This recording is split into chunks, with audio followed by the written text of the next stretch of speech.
Je me suis mariée enceinte avec l'homme que je pensais être l'amour de ma vie. Mais le jour de l'accouchement, alors que je luttais pour mettre notre enfant au monde, il s'est enfui avec la sage-femme qui devait prendre soin de moi. La trahison la plus douloureuse n'était pas sa fuite, mais de découvrir que leur liaison avait commencé pendant mes consultations prénatales. Bonjour, je m'appelle Sophie, j'ai 78 ans, et aujourd'hui je vais partager avec vous l'histoire qui a façonné celle que je suis. Une histoire de douleur, de trahison, mais aussi de résilience extraordinaire. Avant de commencer, si vous appréciez cette vidéo, merci de laisser un pouce bleu et de vous abonner à la chaîne. Cela aide beaucoup à diffuser ces histoires de vie réelle. Et dites-moi dans les commentaires d'où vous regardez.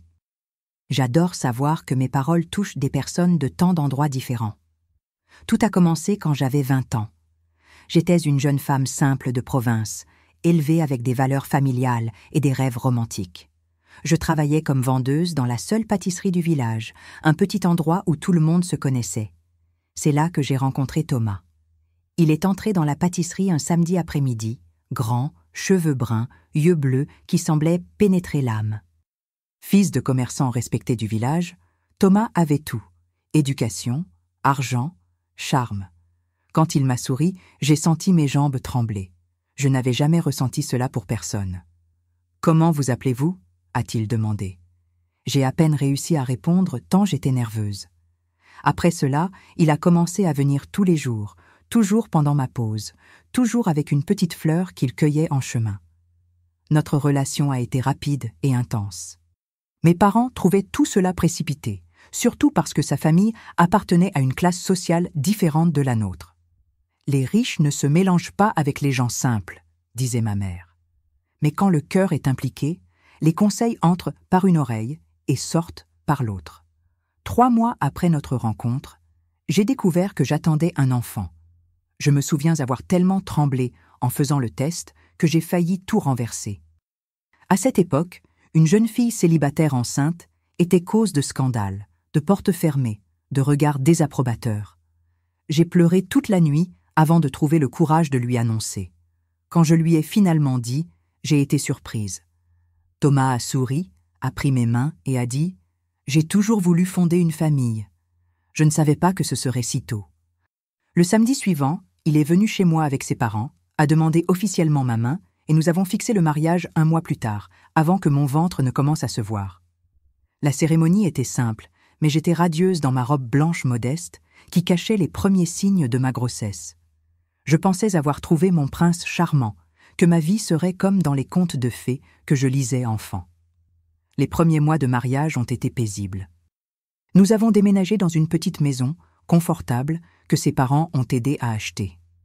Thomas travaillait dans le magasin familial et semblait enthousiaste à l'idée de l'arrivée du bébé.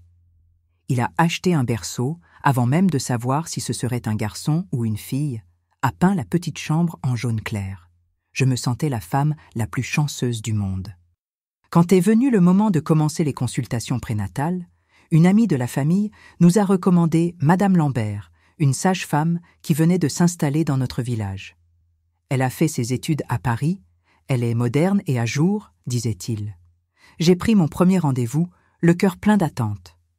Madame Lambert était différente de toutes les femmes que j'avais rencontrées.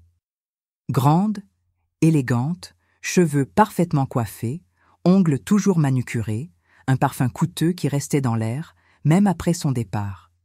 Elle parlait de façon sophistiquée, utilisant des termes médicaux que je comprenais à peine.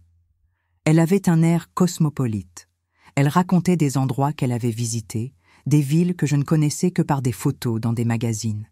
« Vous avez de la chance d'avoir un mari si attentionné », m'a-t-elle dit lors de la première consultation quand Thomas a insisté pour m'accompagner. J'ai souri en acquiesçant. Je me sentais vraiment chanceuse. Au début, Thomas ne montrait pas beaucoup d'intérêt à m'accompagner au rendez-vous. Il avait toujours un engagement au magasin, une livraison à recevoir, un client important à servir. J'y allais seule, revenais seule et lui racontais les nouvelles le soir. Tout a changé après la 3e consultation. Soudain, Thomas a commencé à tenir à m'accompagner au cabinet. Il annulait des engagements, laissait le magasin aux employés, disait que rien n'était plus important que la santé de notre bébé. Cela m'émouvait, me faisait me sentir aimée et protégée. Je veux suivre chaque détail, disait-il. Et en effet, lors des consultations, il posait tellement de questions que j'en étais parfois gênée. Il demandait des informations sur les médicaments, les vitamines, le développement du bébé. Madame Lambert répondait à tout avec patience, expliquant dans les moindres détails, le regardant toujours dans les yeux. C'est lors de la 6e consultation que j'ai remarqué quelque chose d'étrange. Pendant que la sage-femme mesurait mon ventre, Thomas se tenait debout derrière elle. J'ai vu dans le miroir de la salle qu'il a replacé une mèche de cheveux qui était tombée sur son visage. C'était un geste tellement intime, tellement familier. J'ai senti une pression dans ma poitrine, mais j'ai vite écarté cette pensée. C'est juste l'insécurité de la grossesse, me suis-je dit. J'imagine des choses. Les consultations sont devenues plus fréquentes que la normale. Madame Lambert disait qu'elle aimait suivre de près ses patientes, surtout les primipares. Thomas était toujours d'accord, disant que rien n'était de trop quand il s'agissait de ma santé et du bébé. Au 6e mois de grossesse, j'ai commencé à remarquer de petits changements chez Thomas. Le parfum différent, les sorties nocturnes avec des excuses d'urgence au magasin, les appels qu'il prenait dans une autre pièce en parlant à voix basse. Dans ses tiroirs, j'ai trouvé des reçus de restaurants coûteux que je n'avais jamais visités. Un après-midi, en rangeant ses chemises, j'ai trouvé un billet parfumé dans la poche d'une veste. Une calligraphie élégante disait « Hier était merveilleux. J'ai hâte de te revoir. » Il n'y avait pas de signature. Mais ce parfum, je connaissais ce parfum. C'était le même que je sentais chaque fois que j'entrais dans le cabinet de Madame Lambert. J'ai confronté Thomas ce soir-là. Il a tout nié, s'est mis en colère contre moi. « Ce sont les hormones de la grossesse qui te rendent paranoïaque », a-t-il crié. « Comment peux-tu douter de moi maintenant que nous sommes sur le point de former une famille ?» Il a pleuré, juré son amour éternel, m'a prise dans ses bras, s'excusant pour sa grossièreté. Dans les jours qui ont suivi, il m'a couverte de fleurs et de petits cadeaux, disant qu'il voulait compenser ma méfiance injuste. Je voulais le croire. J'avais besoin de le croire. J'étais enceinte de 6 mois, complètement dépendante de lui financièrement, vivant dans un village où sa famille avait de l'influence. Que ferais-je si j'avais raison? Où irais-je? Comment élèverais-je mon enfant seul? Les consultations avec Madame Lambert ont continué, mais maintenant j'observais plus attentivement. J'ai remarqué les regards prolongés entre eux, les sourires complices, la façon dont il trouvait toujours un prétexte pour rester seul avec elle après les consultations. « Je veux juste lui poser quelques questions sur l'accouchement, » disait-il. Et moi, le cœur serré, je faisais semblant de le croire. Au 8e mois, j'ai essayé de changer de sage-femme. J'ai dit à Thomas que je ne me sentais pas à l'aise avec Madame Lambert, que je voulais quelqu'un de plus âgé, avec plus d'expérience en matière d'accouchement. Il a réagi de façon disproportionnée, est devenu rouge de colère, a frappé sur la table et a dit que ce serait irresponsable de changer de sage-femme si près de l'accouchement, que Madame Lambert était la meilleure professionnelle de la région. Après une discussion intense, j'ai fini par céder, principalement parce que j'avais peur d'être seule à ce moment si important de ma vie. Les dernières semaines de la grossesse ont été d'une angoisse silencieuse. Je comptais les jours jusqu'à la naissance de mon enfant, mais je craignais aussi ce que je découvrirais après sa naissance. J'avais des cauchemars presque toutes les nuits. Je rêvais que j'étais seule dans la salle d'accouchement, criant à l'aide, et personne ne venait. Je suis entrée en travail 3 semaines avant la date prévue. C'était un dimanche soir, il pleuvait beaucoup. Les contractions ont commencé après le dîner, d'abord faibles, puis de plus en plus fortes et rapprochées. Thomas semblait étrangement nerveux. Pas la nervosité typique d'un père pour la première fois, mais une anxiété différente, presque comme s'il attendait quelque chose. « Je vais appeler Madame Lambert », a-t-il dit avant de sortir dans l'autre pièce. Il est revenu quelques minutes plus tard, disant qu'elle était déjà en route pour l'hôpital, qu'elle nous y retrouverait. J'ai trouvé ça étrange. Comment une sage-femme pouvait-elle être disponible si rapidement un dimanche soir? Quand nous sommes arrivés à l'hôpital, Madame Lambert était déjà là, impeccablement habillée et maquillée, comme si elle s'était préparée pour un événement, pas pour un accouchement d'urgence. Une coïncidence, a-t-elle expliqué avec un sourire qui n'atteignait pas ses yeux. Elle rendait simplement visite à un autre patient. Le travail a été long et douloureux. 15 heures de contraction, de douleur, de peur. Pendant tout ce temps, j'ai remarqué que Thomas et Madame Lambert échangèrent des regards significatifs quand ils pensaient que je ne regardais pas. À un moment particulièrement douloureux, j'ai supplié la sage-femme de ne pas s'éloigner, mais elle a dit qu'elle devait vérifier quelque chose et a quitté la salle. Quelques minutes plus tard, j'ai remarqué que Thomas avait également disparu. « Où est mon mari ? Où est Madame Lambert ?» ai-je demandé à l'infirmière qui surveillait mes signes vitaux. « Ils reviennent bientôt », a-t-elle répondu sans me regarder dans les yeux. Il y avait quelque chose dans son ton, un mélange de pitié et de gêne qui a fait mon cœur se serrer encore plus. Quand ils sont finalement revenus, environ 20 minutes plus tard, j'ai remarqué que le rouge à lèvres de Madame Lambert était étalé et les cheveux de Thomas, toujours impeccablement coiffés, étaient décoiffés. Quelque chose s'est brisé en moi à ce moment-là, mais le travail était si avancé que je n'avais pas la force de les confronter. Je ne pouvais penser qu'à mon bébé, à le mettre au monde en toute sécurité. Mon fils est né après 2 heures d'efforts supplémentaires. Un beau garçon en bonne santé, malgré sa prématurité. Je me souviens de son cri, fort et vigoureux, résonnant dans la salle. C'était le plus beau son que j'avais jamais entendu. Mais peu après la naissance, j'ai commencé à avoir des complications. J'ai perdu beaucoup de sang. Ma tension a chuté drastiquement. La dernière chose dont je me souvienne avant d'être sédatée, c'était de voir Thomas chuchoter quelque chose à l'oreille de Madame Lambert pendant qu'elle tenait mon fils. Quand je me suis réveillée, de nombreuses heures plus tard, j'étais seule dans la chambre. Il n'y avait aucun signe de mon bébé ou de Thomas. J'ai appuyé désespérément sur le bouton d'appel des infirmières. Une infirmière plus âgée est entrée avec une expression qui mêlait pitié et malaise. Elle portait mon fils dans ses bras et une enveloppe. « Votre bébé va bien », a-t-elle dit, en plaçant le petit garçon dans mes bras tremblants. « Mais j'ai quelque chose à vous remettre. Je suis désolée. » Le cœur battant, j'ai ouvert l'enveloppe tout en tenant mon fils. C'était une lettre de Thomas, écrite dans sa calligraphie impeccable. « Sophie, quand tu liras ceci, je serai déjà loin. Je ne peux pas continuer à vivre dans le mensonge. Je suis amoureux de Madame Lambert depuis des mois, depuis les premières consultations. J'ai essayé de lutter contre ce sentiment. J'ai essayé d'être le mari et le père que tu espérais, mais je n'ai pas réussi. Madame Lambert a reçu une proposition pour travailler dans une clinique prestigieuse à Genève et nous avons décidé que c'était notre chance d'être ensemble. Je te laisse la maison où nous avons vécu et un chèque qui devrait couvrir les dépenses des prochains mois. Un jour, tu comprendras que c'était mieux ainsi. Thomas. Le monde s'est effondré sur moi à ce moment-là. Pendant que je donnais naissance à notre fils, affrontant la douleur et la peur, ils planifiaient leur fuite. Pendant que je luttais pour mettre une vie au monde, ils complotaient dans mon dos. La trahison la plus douloureuse n'était pas leur fuite, mais de découvrir que leur liaison avait commencé pendant ces consultations prénatales.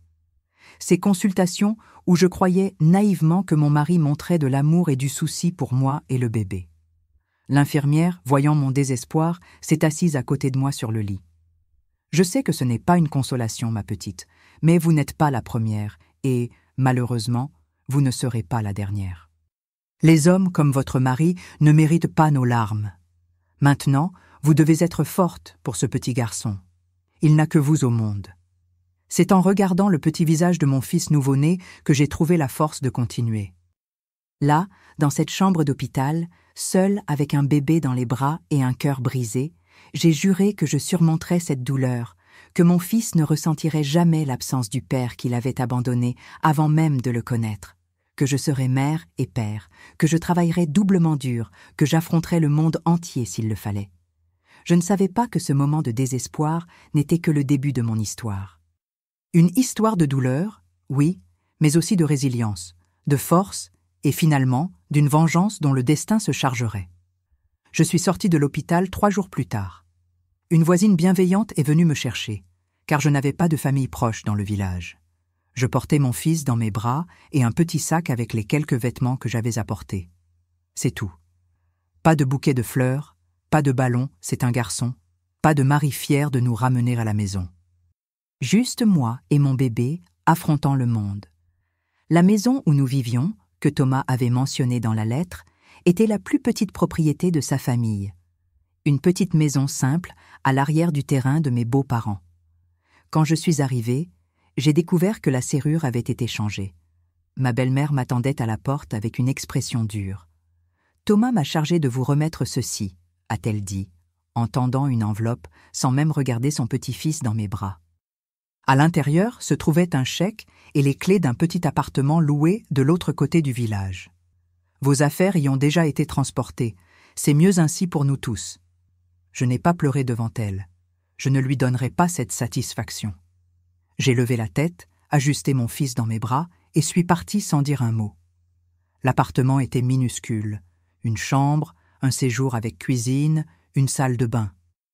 Dans les cartons empilés dans le coin, j'ai trouvé mes vêtements, quelques ustensiles de cuisine et rien d'autre.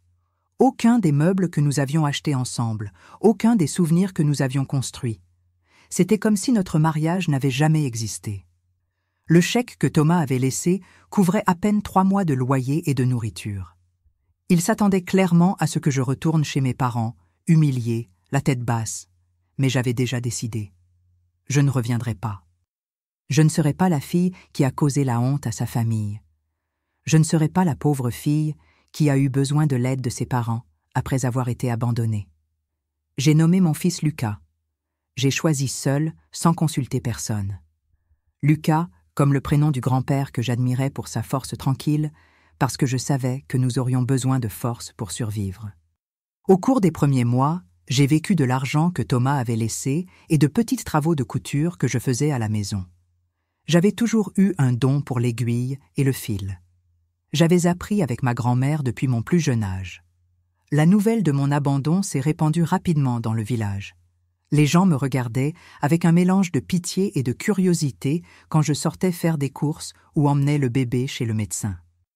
Certaines vieilles dames se signaient même quand elles me voyaient passer, comme si mon malheur était contagieux. Les chuchotements s'arrêtaient quand je m'approchais, mais reprenaient dès que je tournais le dos. Voilà la fille que son mari a quittée pour la sage-femme. On dit qu'ils se sont enfuis à Genève le jour de la naissance de l'enfant. Pauvre petite, si jeune, et déjà avec une vie détruite.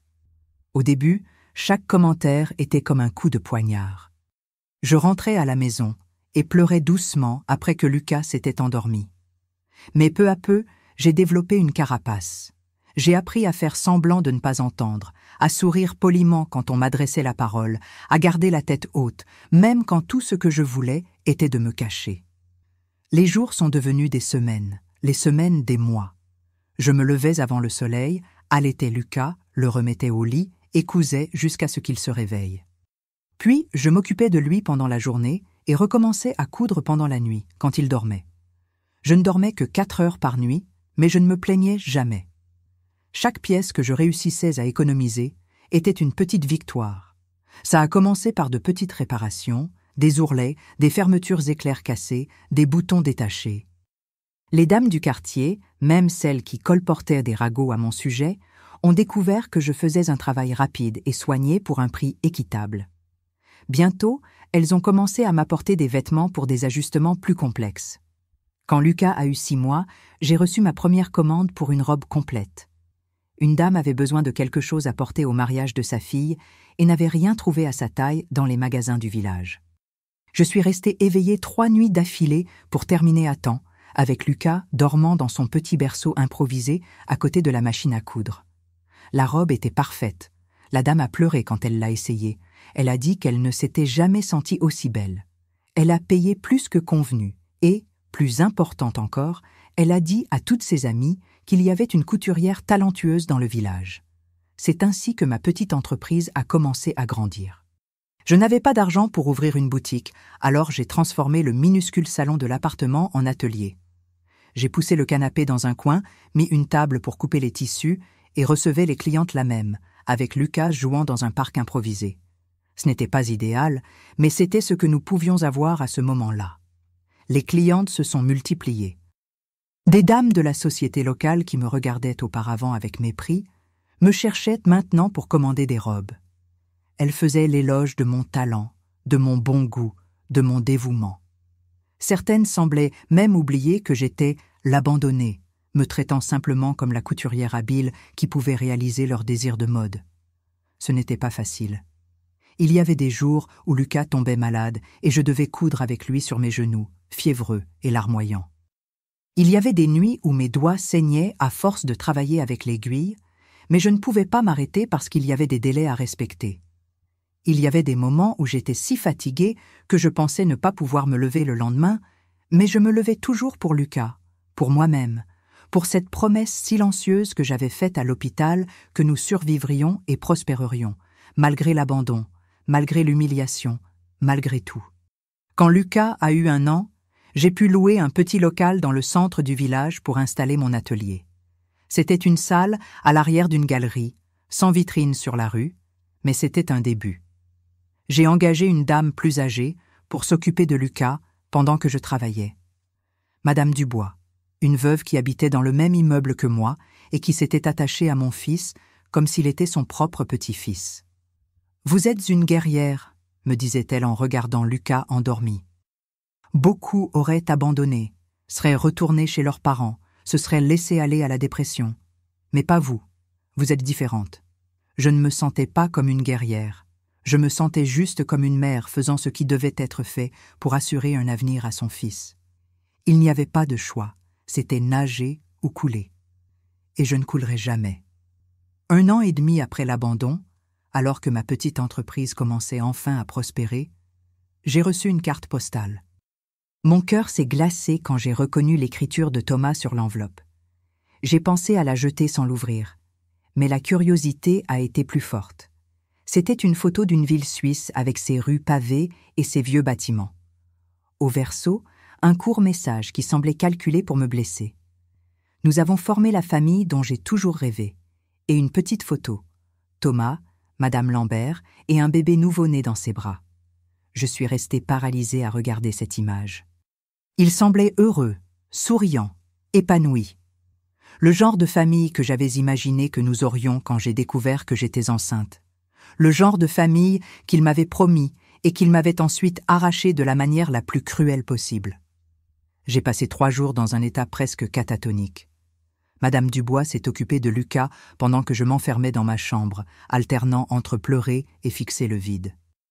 Cette carte postale avait rouvert une blessure que je croyais commencer à cicatriser. C'était revivre l'abandon, la trahison, l'humiliation. Au matin du 4e jour, quelque chose a changé en moi. Je me suis réveillée avant le soleil, comme toujours, mais avec une clarté que je n'avais pas ressentie depuis longtemps. J'ai regardé la carte postale une dernière fois, puis je l'ai brûlée sur la cuisinière, observant les flammes consumer ces visages souriants, ce bonheur construit sur ma douleur. Assez de larmes, me suis-je dit, assez d'être une victime. Ce fut le jour où j'ai vraiment commencé à guérir, pas à l'extérieur, mais à l'intérieur. J'ai réalisé que j'avais consacré trop de temps et d'énergie à penser à Thomas, à Madame Lambert, à ce qu'il m'avait fait. Il était temps de penser uniquement à moi et à Lucas, à notre avenir, à nos possibilités. Je me suis plongée dans le travail avec une vigueur renouvelée. J'ai acheté des magazines de mode de Paris, étudié de nouveaux styles, perfectionné des techniques de couture que je ne maîtrisais pas encore complètement. Mes créations sont devenues plus audacieuses, plus originales. J'ai cessé d'être simplement la couturière qui faisait des ajustements et des réparations pour devenir une véritable styliste, créant des pièces uniques qu'on ne trouvait pas dans les boutiques de la région. Les femmes du village, toujours avides de nouveautés et de se démarquer lors des événements sociaux, ont adoré cette transformation. Ma clientèle s'est agrandie, incluant maintenant des dames des villages voisins qui venaient spécialement pour commander mes robes. J'ai dû embaucher une assistante, puis une autre. Le petit atelier à l'arrière de la galerie est devenu trop étroit. Lucas grandissait fort et en bonne santé, inconscient de l'absence de son père. Pour lui, notre petite famille, moi, lui et Madame Dubois, qui était devenue une sorte de grand-mère adoptive, était tout ce qu'il connaissait, tout ce dont il avait besoin. Je me démenais pour être présente à chaque moment important. La première dent, les premiers pas, les premiers mots. Je travaillais sans relâche, mais je réservais toujours du temps pour jouer avec lui, pour lire des histoires avant de dormir, pour simplement être là. Quand il a eu 3 ans, j'ai pu louer une petite boutique avec une vitrine sur la rue principale. J'ai peint la façade d'un bleu vibrant. J'ai fait faire une belle enseigne avec le nom Atelier Sophie. Le jour de l'inauguration, j'ai fait une petite robe bleue pour une poupée que j'ai placée dans la vitrine avec un petit costume d'enfant du même tissu. Mère et fils assortis. C'est ainsi que nous nous voyons, un duo inséparable, se suffisant l'un à l'autre. La boutique a prospéré au-delà de mes attentes. Ce qui avait commencé comme une lutte désespérée pour la survie s'était transformé en une entreprise respectable. Je n'étais plus la pauvre femme qui avait été abandonnée, mais la talentueuse styliste de la rue principale. Les mêmes personnes qui chuchotaient autrefois dans mon dos me saluaient maintenant avec respect, faisaient l'éloge de mon travail, enviaient mon succès. Mais le monde est petit, surtout dans les villages de province, et le destin a un sens de l'humour particulier, parfois cruel, parfois juste. Quand Lucas allait avoir 4 ans, j'ai entendu des rumeurs selon lesquelles la famille de Thomas rencontrait des difficultés financières. Apparemment, il avait contracté d'énormes dettes à l'étranger, utilisant le nom et les propriétés de la famille comme garantie. Je n'ai pas accordé beaucoup d'importance à ces commentaires.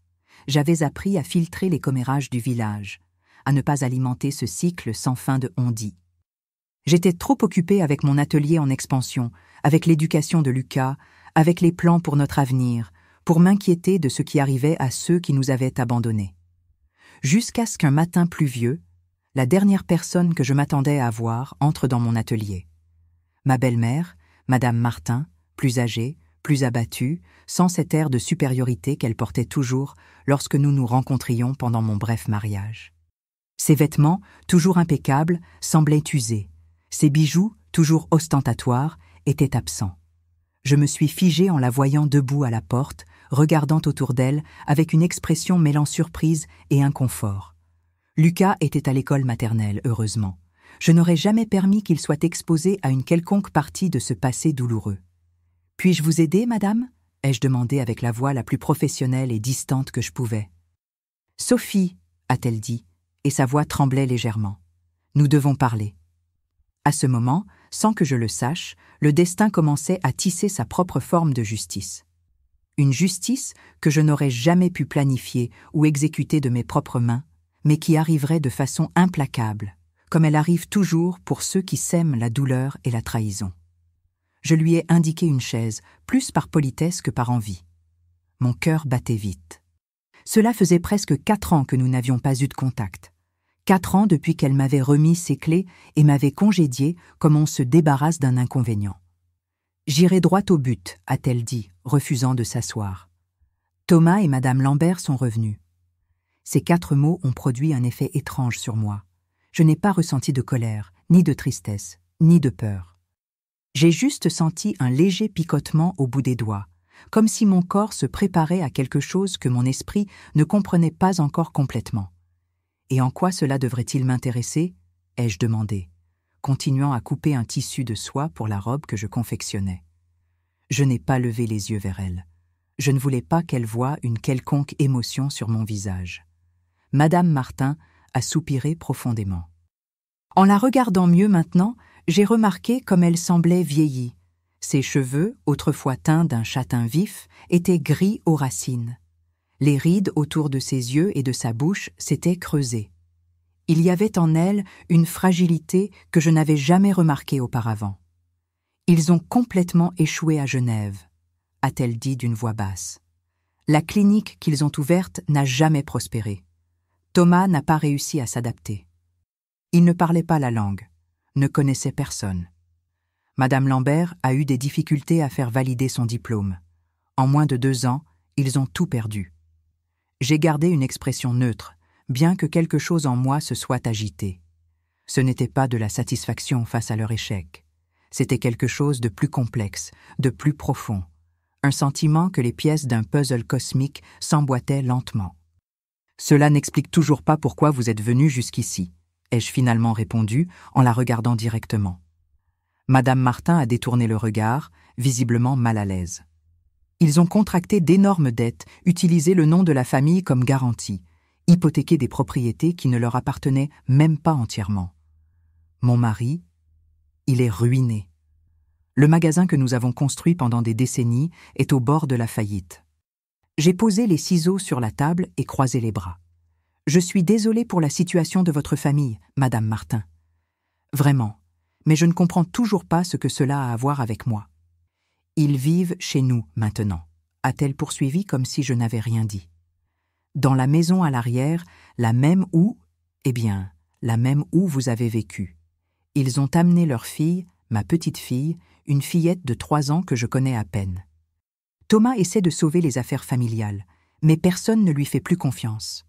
Personne ne veut faire affaire avec un homme qui a abandonné sa femme le jour de l'accouchement. J'ai finalement compris la raison de la visite. Vous êtes venu me demander d'intervenir pour lui, de dire aux gens que tout va bien, que je lui ai pardonné? J'ai ri brièvement, presque incrédule. C'est sérieux?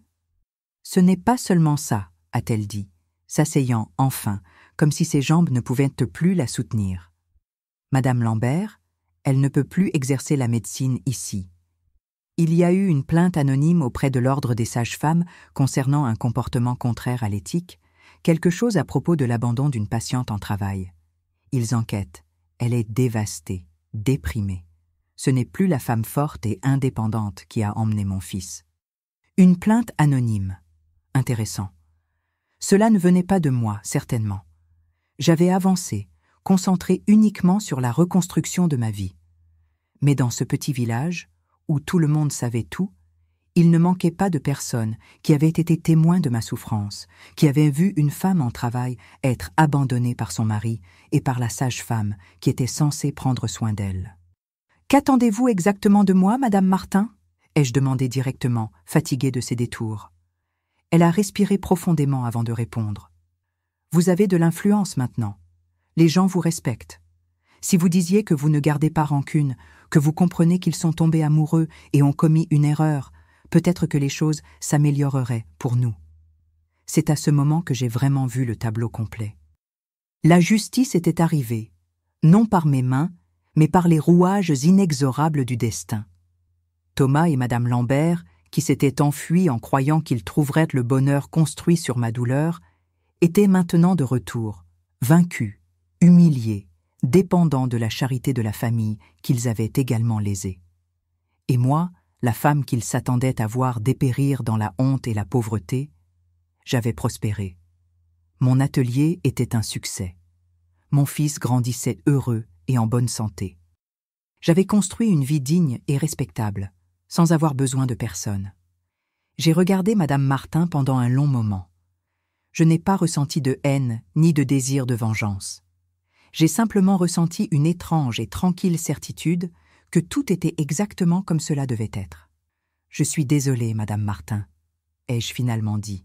« Je ne peux pas faire ce que vous me demandez, non par rancune ou désir de vengeance, simplement parce que ce serait un mensonge. Je ne comprends pas ce qu'ils ont fait.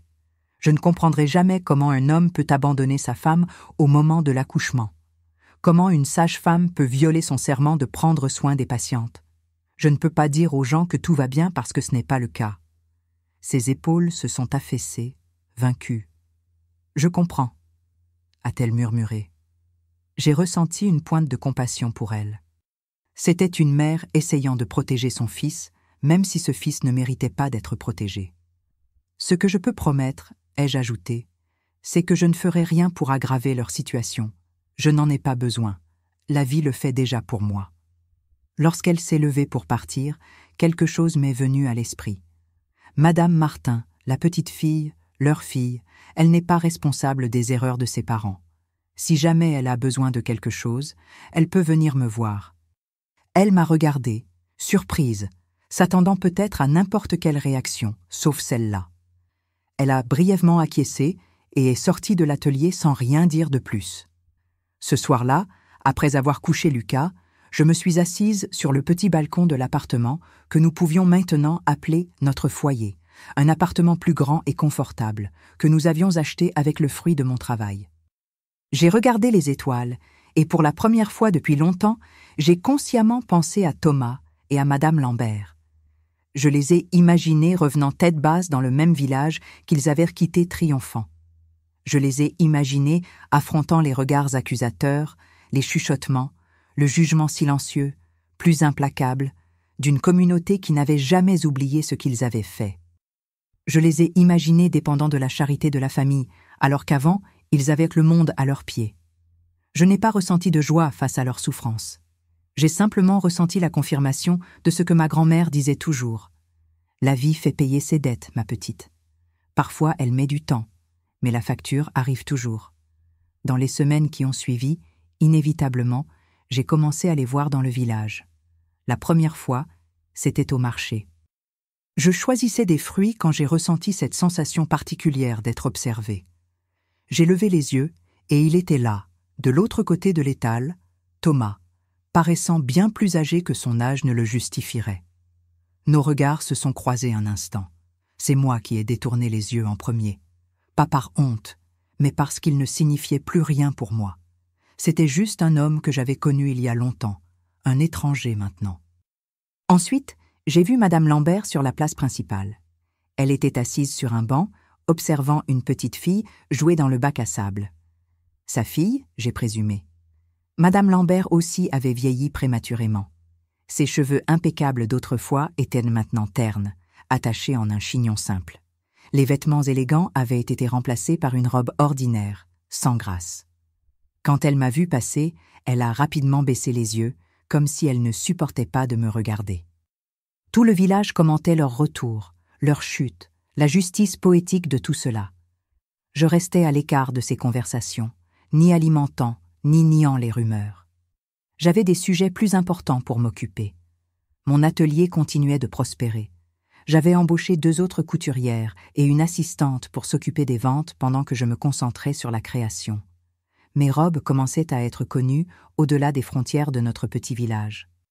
J'ai reçu des invitations pour présenter mon travail dans des foires de mode à Paris. Lucas a commencé ses études dans la meilleure école que je pouvais lui offrir. C'était un garçon intelligent, curieux, plein de vie. Ses professeurs faisaient toujours l'éloge de son éducation, de sa gentillesse, de sa disposition à aider ses camarades. « Vous élevez un homme de caractère », me disait-il. Et il n'y avait pas de compliment qui me rendait plus heureuse. Environ 6 mois après le retour de Thomas et Madame Lambert, j'ai reçu une visite inattendue à l'atelier. C'était presque l'heure de fermer quand la clochette de la porte a sonné. J'ai levé les yeux et j'ai vu Madame Lambert debout à l'entrée, hésitante, presque craintive. « Puis-je entrer ?» a-t-elle demandé d'une voix basse, rien de semblable à l'assurance qu'elle affichait quand elle était la respectée sage-femme du village. J'ai fait un geste indiquant que oui. Mes employés ont regardé avec curiosité la visiteuse inattendue, mais d'un signe discret, je leur ai demandé de nous laisser seuls. Madame Lambert s'est approchée lentement du comptoir où je me tenais. Elle semblait avoir répété mentalement ce qu'elle dirait, mais maintenant qu'elle était devant moi, les mots semblaient lui manquer. « En quoi puis-je vous aider ?» ai-je finalement demandé, gardant un ton neutre, professionnel. « Je... » a-t-elle commencé, puis s'est arrêtée, a respiré profondément et a recommencé. Je suis venue demander pardon. Ce n'était pas ce à quoi je m'attendais. Une demande pour coudre une robe, peut-être, ou même une sorte de confrontation ou d'accusation. Mais le pardon, cela m'a prise au dépourvu. « Pardon ?» ai-je répété lentement, testant comment le mot sonnait. « Pourquoi ? Pour avoir eu une liaison avec mon mari alors que vous étiez ma sage-femme ? Pour vous être enfui avec lui le jour où j'ai donné naissance à son fils ? Pour avoir essayé de construire votre bonheur sur mon malheur ?» Ma voix n'était pas coléreuse, juste directe. C'était des questions réelles, pas des accusations déguisées. Madame Lambert n'a pas détourné le regard comme je m'y attendais. Elle a soutenu mon regard même quand ses yeux se sont remplis de larmes. « Pour tout cela ?» a-t-elle simplement répondu. « Je n'ai pas d'excuses. Il n'y a pas d'excuses pour ce que nous avons fait. C'était cruel, c'était contraire à l'éthique, c'était impardonnable. » J'ai croisé les bras, attendant qu'elle continue. « Je pensais être amoureuse », a-t-elle poursuivi. Thomas semblait tout ce que j'avais toujours voulu, charmant, décidé, prêt à tout quitter pour moi. Je me suis convaincue que ce que nous ressentions était spécial, que cela justifiait ce que nous vous avons fait. Je me suis dit que vous étiez jeune, que vous surmonteriez cela, que vous trouveriez quelqu'un d'autre. Elle a fait une pause, essuyant une larme. Mais à Genève, loin d'ici, sans l'émotion de l'interdit, sans l'adrénaline du secret, j'ai réalisé que nous ne nous connaissions pas vraiment. Thomas n'était pas l'homme que je pensais qu'il était. Il a commencé à boire, à dépenser de l'argent que nous n'avions pas, à sortir avec d'autres femmes. Un sourire triste a passé sur mes lèvres. Celui qui abandonne sa propre femme le jour de l'accouchement serait capable d'abandonner n'importe qui, ai-je doucement commenté. Madame Lambert a acquiescé. Quand j'ai découvert que j'étais enceinte, j'ai pensé que les choses s'amélioreraient, qu'il se consacrerait à notre famille, comme je pensais qu'il se consacrerait à vous et à votre fils. Mais ce n'était pas le cas. Il était absent pendant toute la grossesse. Il est à peine venu à l'hôpital quand notre fille est née. Après, il la prenait à peine dans ses bras.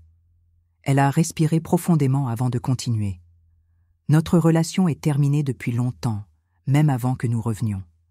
Nous sommes ensemble uniquement sur le papier, vivant sous le même toit uniquement par commodité financière. Thomas est toujours dehors, probablement avec d'autres femmes. Ça ne m'importe plus. Je me soucie seulement de ma fille. J'aurais pu ressentir de la satisfaction en entendant cela. J'aurais pu penser « bien fait » ou « tu récoltes ce que tu as semé ». Mais je n'ai rien ressenti de tel. J'ai simplement ressenti une profonde certitude que la vie suit son cours, que les choix ont des conséquences, que personne n'échappe au bilan final de ses propres actions. « Pourquoi me racontez-vous tout cela ?» ai-je finalement demandé. « Parce que je veux que vous sachiez que je comprends maintenant. Je comprends la douleur que nous vous avons causée, le mal que nous vous avons fait. Et pourquoi? Pourquoi maintenant? Parce que je vous ai vu l'autre jour avec votre fils. Il est si grand, si beau. Il ressemble tellement à son père. Il ne ressemble à personne d'autre que lui-même, ai-je coupé soudainement, protectrice. Lucas est son propre être, sa propre personne. Il n'est pas une extension de qui que ce soit. Madame Lambert a acquiescé rapidement. Bien sûr, je voulais juste dire, vous semblez bien. Vous avez construit quelque chose ici, quelque chose de respectable, quelque chose à vous, tandis que vous récoltez exactement ce que vous avez semé, ai-je complété. Il n'y avait pas de cruauté dans mes paroles, juste la constatation d'un fait, comme une équation mathématique qui trouve enfin son résultat, comme la nuit qui suit inévitablement le jour. Madame Lambert a baissé la tête. « Oui », a-t-elle murmuré, « exactement cela. » Quand elle a levé les yeux à nouveau, il y avait une supplication silencieuse en eux, un besoin désespéré d'absolution, de soulagement du poids qu'elle portait.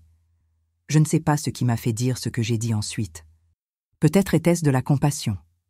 Peut-être était-ce le désir de finalement clore ce chapitre de ma vie. Ou peut-être était-ce simplement la reconnaissance que garder rancune me maintiendrait prisonnière d'un passé que j'avais déjà surmonté. Je ne peux pas dire que je vous pardonne, Madame Lambert. Ce ne serait pas sincère. Ce que vous et Thomas avez fait a changé le cours de ma vie pour toujours. Mais je peux dire que je ne porte plus de colère. Je ne vous souhaite pas de mal. Vous avez déjà récolté les conséquences de vos choix, tout comme j'ai récolté les miens. J'ai fait une pause, réfléchissant. Savez-vous ce qui est drôle? Si vous n'aviez pas fait ce que vous avez fait, j'aurais probablement été seulement la femme de Thomas, dépendante de lui, vivant dans son ombre. Je n'aurais jamais découvert ma propre force, mon talent, ma capacité à survivre et à prospérer seule. D'une certaine façon, vous m'avez rendu un service. Madame Lambert m'a regardée, confuse, incertaine si j'étais sincère ou sarcastique. Je n'étais pas sûre moi-même. Je ne dis pas que je vous remercie pour ce qui s'est passé, ai-je précisé. La douleur était réelle, l'abandon était cruel, mais le résultat final, la personne que je suis devenue, pour cela, peut-être que je pourrais un jour ressentir quelque chose de proche de la gratitude. Quelque chose est passé dans ses yeux, alors. De la compréhension, peut-être, ou peut-être simplement de la surprise de ne pas trouver la haine qu'elle attendait. « Votre fille ?» ai-je doucement demandé, changeant de sujet. « Comment s'appelle-t-elle ?»« Claire » a répondu Madame Lambert, semblant surprise par mon intérêt. « Claire » ai-je répété. « C'est un joli nom. Elle n'est pas responsable de vos choix. Si un jour elle a besoin de quelque chose, n'importe quoi, elle peut venir me voir. » Madame Lambert m'a regardé comme si j'étais une sorte d'énigme impossible à déchiffrer. « Pourquoi ?» a-t-elle finalement demandé. « Pourquoi feriez-vous cela après tout ce qui s'est passé ?» J'ai légèrement souri. Parce que je le peux, parce que je choisis d'être le genre de personne qui tend la main, pas celle qui tourne le dos. Parce qu'un jour, peut-être, Claire et Lucas se rencontreront dans ce petit village et je ne veux pas qu'ils portent le poids des erreurs de leurs parents. Quand Madame Lambert a quitté l'atelier, je suis restée à la regarder par la fenêtre, tandis qu'elle marchait dans la rue, les épaules courbées, comme si elle portait un poids invisible. Et à ce moment, j'ai su avec une certitude absolue que j'avais gagné, non pas parce qu'ils avaient perdu, mais parce que j'avais refusé de laisser leurs actions définir qui je serais. La vraie vengeance n'a jamais été de faire souffrir Thomas et Madame Lambert.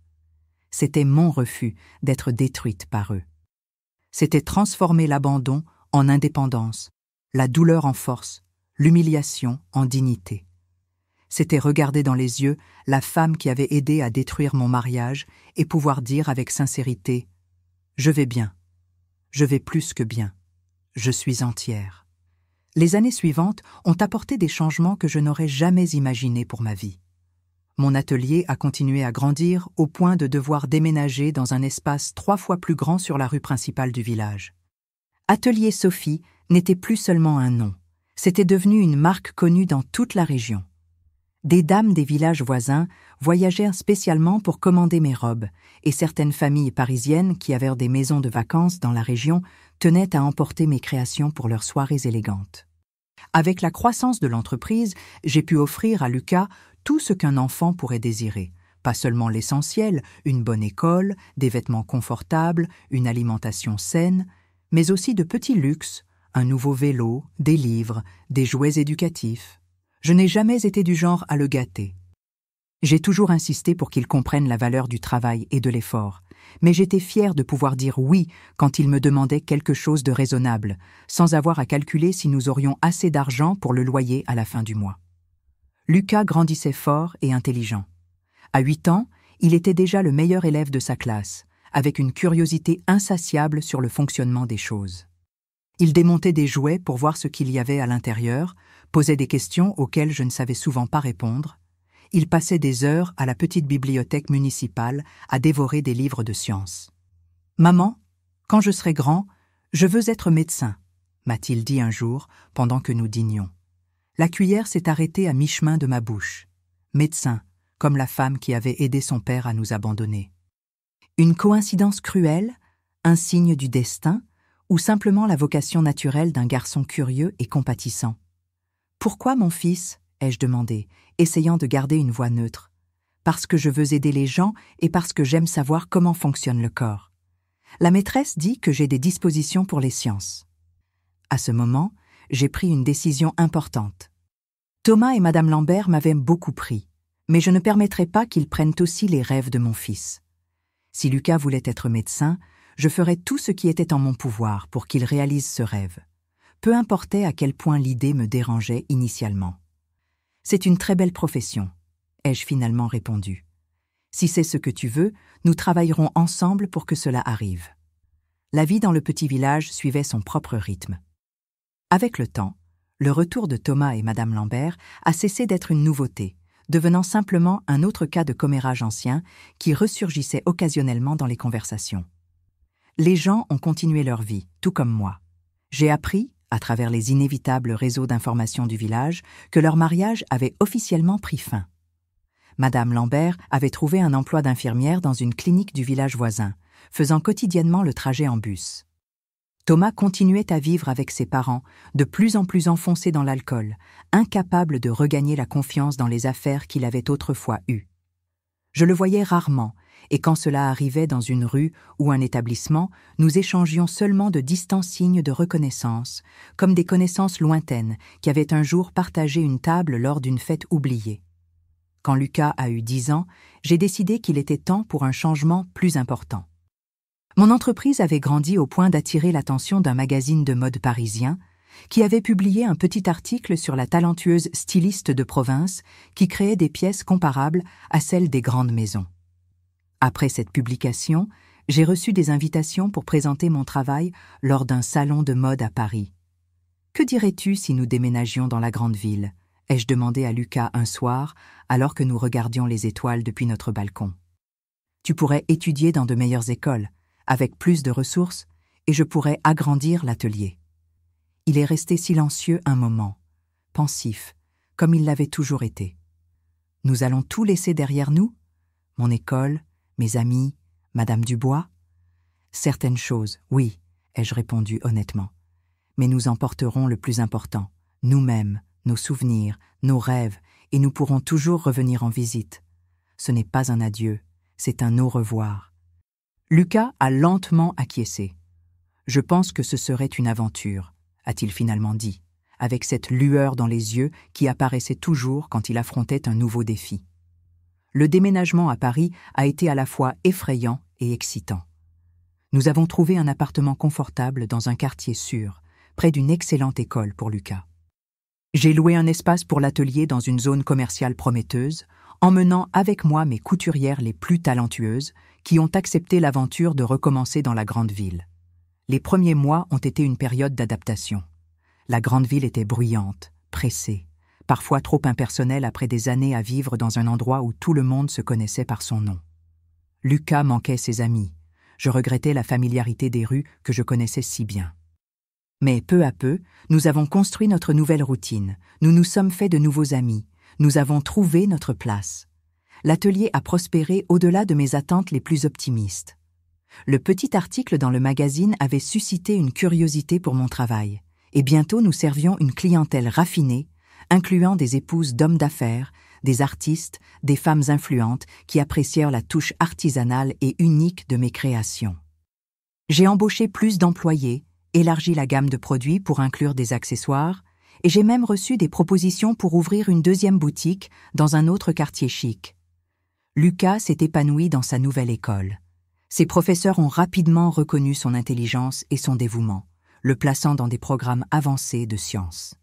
Il se faisait facilement des amis, grâce à sa nature gentille et son bon humour, et son rêve de devenir médecin ne faisait que se renforcer, maintenant alimenté par des visites au musée des sciences et des conférences spéciales que son école organisait. Un après-midi, alors que Lucas avait 12 ans, il est revenu de l'école avec une expression particulière, un mélange de confusion et de curiosité qui m'a immédiatement alerté que quelque chose d'important s'était produit. « Maman !» a-t-il commencé avec hésitation, s'asseyant à la table de la cuisine pendant que je préparais le dîner. Aujourd'hui, j'ai rencontré une nouvelle élève à l'école. Elle s'appelle Claire. Mon cœur a fait un bond. Claire, le nom de la fille de Madame Lambert et Thomas. Cela pouvait être une coïncidence, bien sûr. Claire n'était pas un prénom si rare, mais quelque chose dans l'expression de Lucas me disait que ce n'était pas le cas. Elle a dit qu'elle venait du même village que nous, a-t-il poursuivi. Et quand j'ai mentionné mon nom de famille, elle a eu l'air étrange. Puis elle m'a demandé si mon père s'appelait Thomas. J'ai posé le couteau sur la planche et respiré profondément. Ce moment avait toujours existé comme une possibilité lointaine à l'horizon, mais je n'avais jamais imaginé qu'il arriverait si tôt, ni de cette façon inattendue. « Qu'as-tu répondu » ai-je demandé doucement. J'ai dit que oui, c'était son nom, mais que je ne l'avais jamais vraiment connu, que nous avions toujours été juste toi et moi. Il a fait une pause. Alors elle m'a dit que Thomas était aussi son père, que cela faisait de nous des demi-frères et sœurs. Je me suis assise face à lui, prenant ses mains dans les miennes. Au fil des années, j'avais répondu aux questions de Lucas sur son père avec des versions de la vérité adaptées à son âge. Je n'avais jamais menti, mais je ne l'avais jamais non plus surchargé avec les détails les plus douloureux. Il savait que son père nous avait quittés quand il était bébé, qu'il avait formé une autre famille, qu'il avait choisi de ne pas faire partie de nos vies. « Oui, mon fils, » ai-je confirmé gentiment. « Claire est la fille de ton père avec une autre femme. Techniquement, cela fait de vous des demi-frères et sœurs. Pourquoi ne m'as-tu jamais parlé d'elle ? Parce que je ne pensais jamais que vous vous rencontreriez. Notre village est petit, mais vous n'avez jamais fréquenté les mêmes endroits. Et puis nous avons déménagé ici. C'est une coïncidence extraordinaire que vous vous retrouviez dans la même école. » Lucas est resté silencieux, assimilant l'information. Il avait toujours été ainsi. Il avait besoin de temps pour digérer les nouvelles, pour analyser tous les angles avant de se former une opinion. « Elle a l'air gentille », a-t-il finalement dit. « Un peu triste peut-être. Elle a dit que ses parents sont séparés, qu'elle vit seulement avec sa mère, que son père ne la voit presque jamais. » J'ai ressenti une pointe de compassion pour Claire. Grandir avec un père absent, même en l'ayant à proximité, était peut-être aussi difficile que de grandir en sachant que son père avait choisi de partir. Peut-être plus, me suis-je dit, avec la déception constante au lieu de l'absence définitive. « Comment te sens-tu à ce sujet ?» ai-je demandé. « De rencontrer ta demi-sœur ainsi, soudainement ?» Il a haussé les épaules, avec ce mélange de maturité et d'innocence que seuls les enfants peuvent avoir. C'est étrange, mais c'est aussi intéressant. J'ai toujours voulu avoir des frères et sœurs. Et avez-vous continué à parler après cette révélation? Oui. Nous avons découvert que nous aimons tous les deux les sciences. Elle veut être biologiste marine. Elle connaît tout sur les dauphins. Il a légèrement souri. Nous avons prévu de déjeuner ensemble demain, si ça te va. J'ai regardé mon fils, si compréhensif, si ouvert, si libre du ressentiment qu'il aurait facilement pu hériter de moi si j'avais permis à l'amertume de façonner notre vie. À ce moment-là, j'ai ressenti une vague de fierté si intense qu'elle m'a presque fait pleurer. « Bien sûr que ça me va », ai-je répondu. Claire n'est pas responsable des choix que les adultes ont faits avant même sa naissance. Et avoir une sœur peut être une chose merveilleuse. Dans les jours qui ont suivi, j'étais tendue, m'attendant à ce que Madame Lambert apparaisse à la porte de l'atelier ou m'appelle. Claire avait certainement raconté à sa mère la rencontre avec son demi-frère. Mais le coup de téléphone n'est jamais venu. Peut-être que Madame Lambert était aussi hésitante que moi sur la façon de gérer cette situation inattendue. Ou peut-être, comme moi, avait-elle décidé que le mieux était de laisser les enfants construire leurs propres relations, libres des complications et des ressentiments du passé. Lucas et Claire ont développé une amitié prudente, qui s'est peu à peu renforcée. Ils déjeunaient ensemble à l'école, échangeaient des livres, étudiaient parfois ensemble à la bibliothèque. Lucas l'a invitée à sa fête d'anniversaire et elle est venue, timide, mais visiblement heureuse d'être incluse. Je l'ai brièvement rencontrée à cette occasion. Une douce jeune fille, aux yeux expressifs qui rappelaient ceux de Thomas, mais avec une douceur dans le regard qui n'appartenait qu'à elle. Quelques mois après cette rencontre initiale, j'ai reçu une lettre à l'atelier.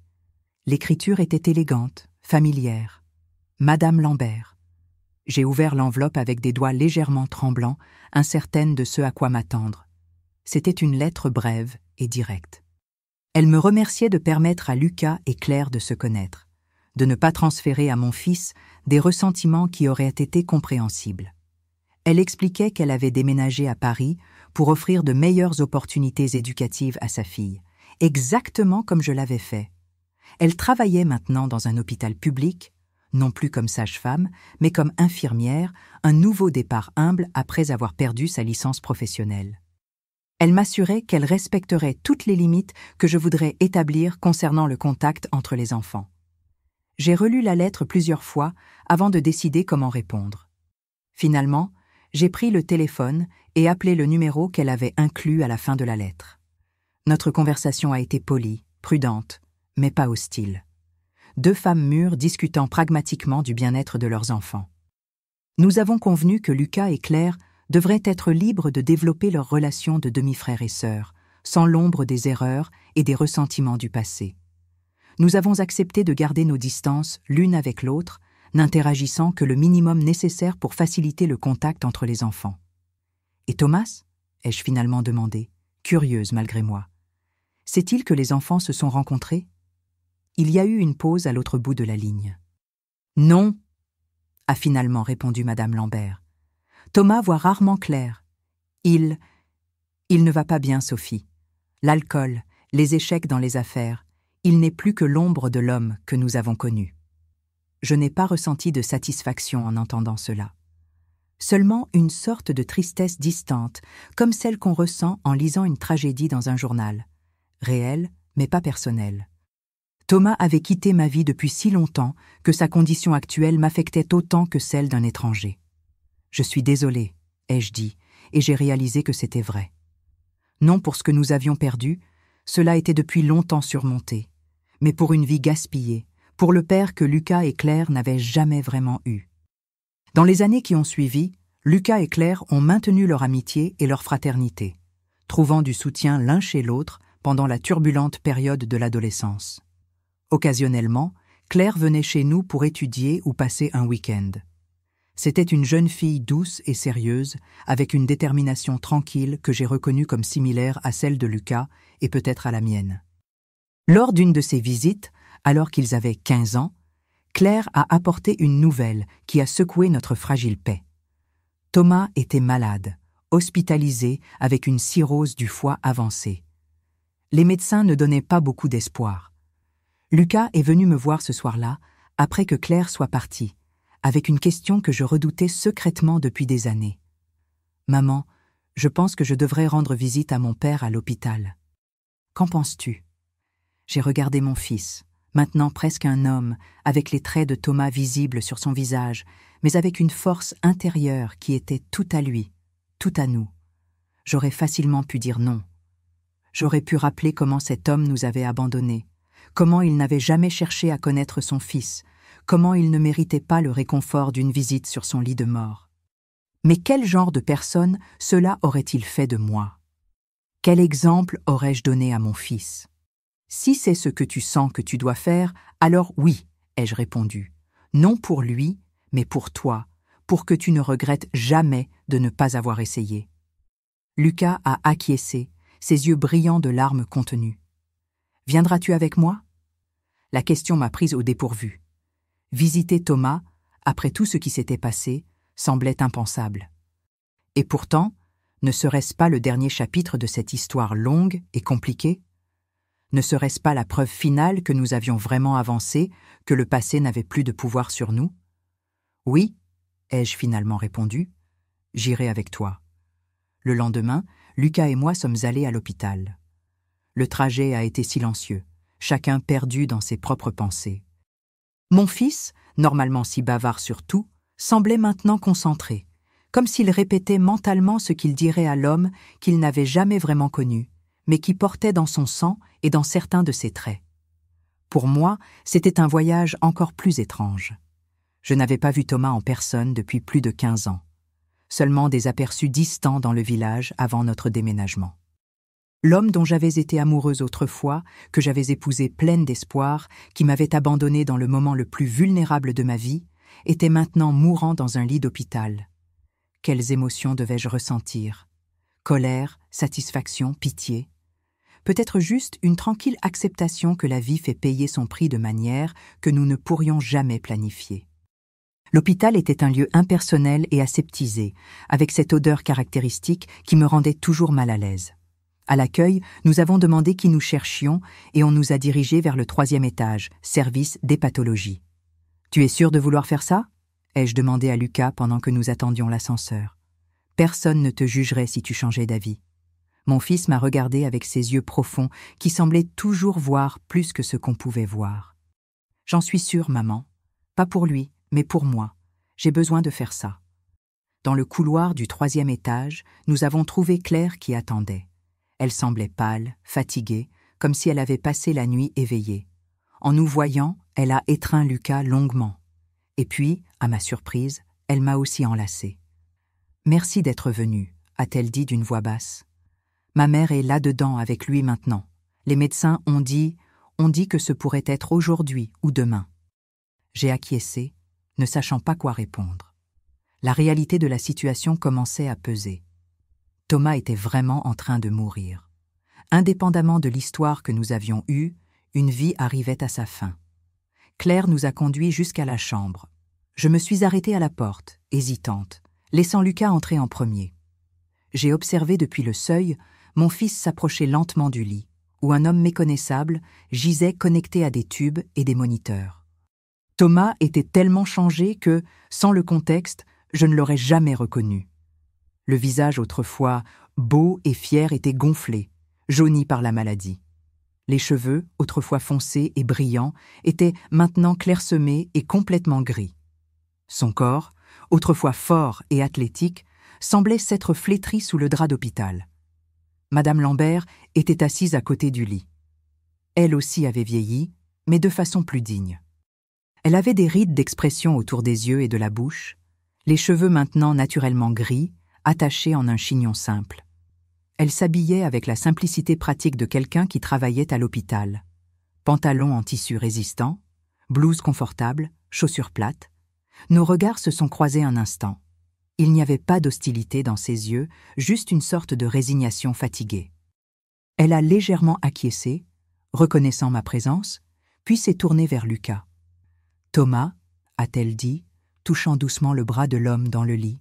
« Ton fils est ici. » Thomas a ouvert les yeux lentement, comme si le simple acte exigeait un effort monumental.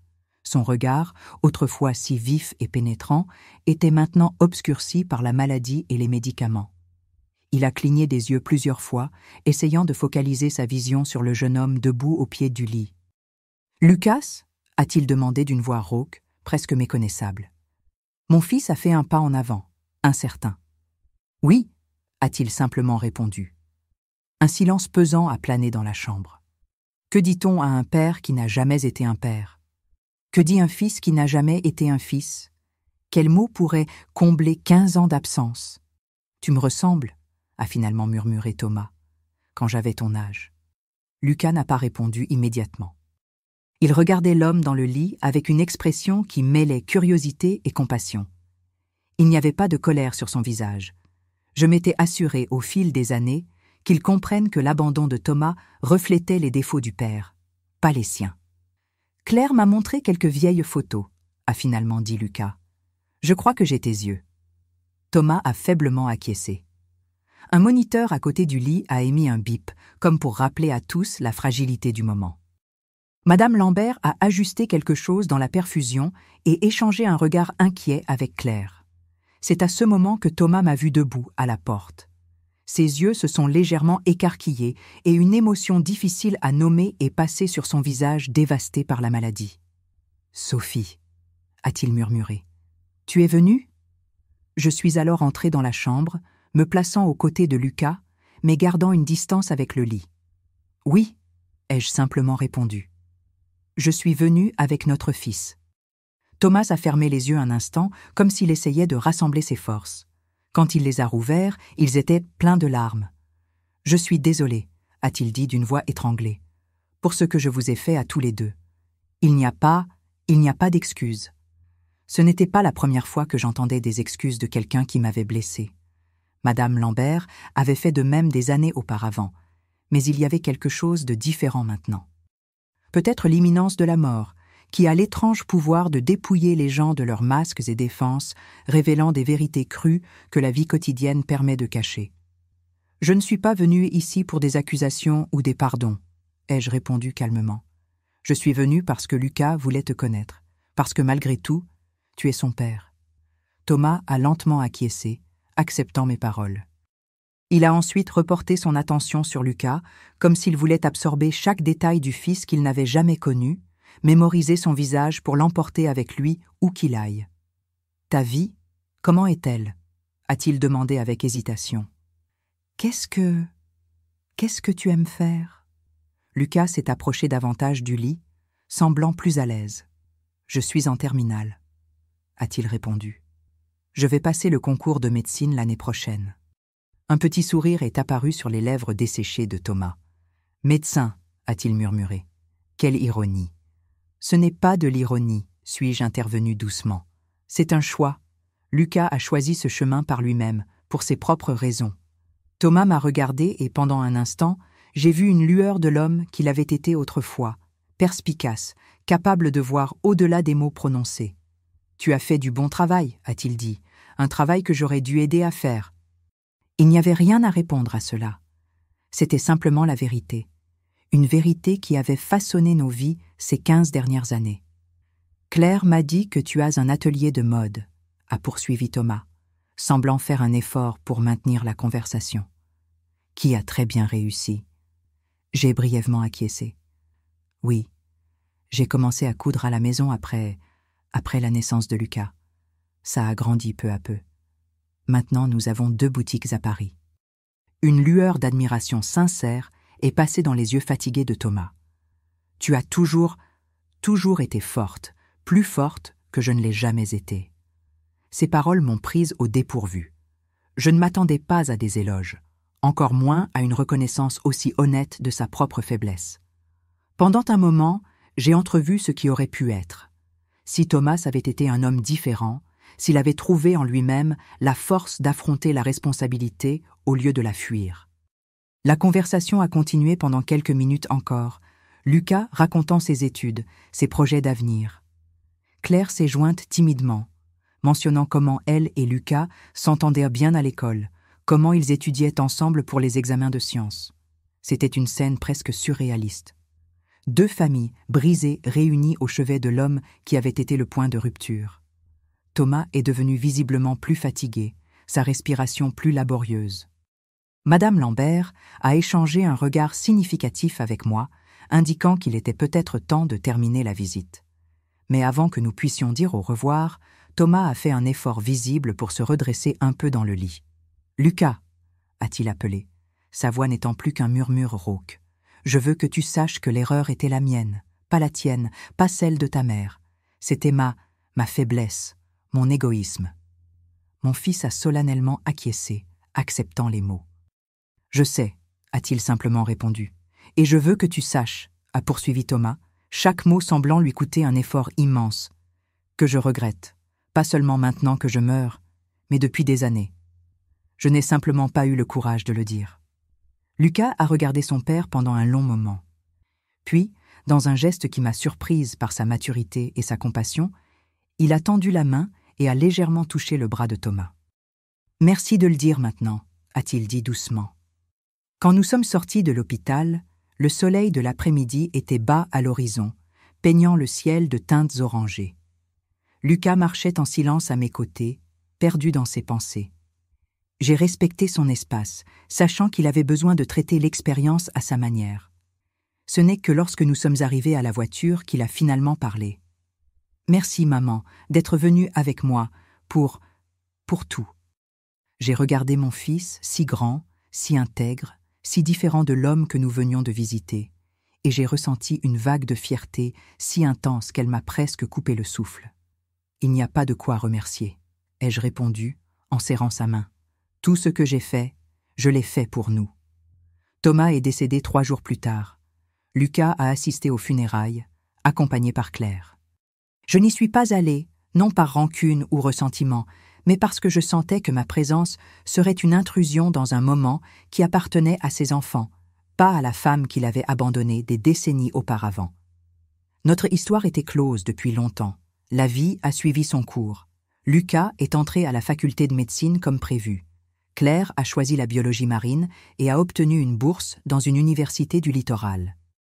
Ils sont restés en contact, construisant une relation fraternelle qui, ironiquement peut-être, était le seul héritage positif laissé par Thomas.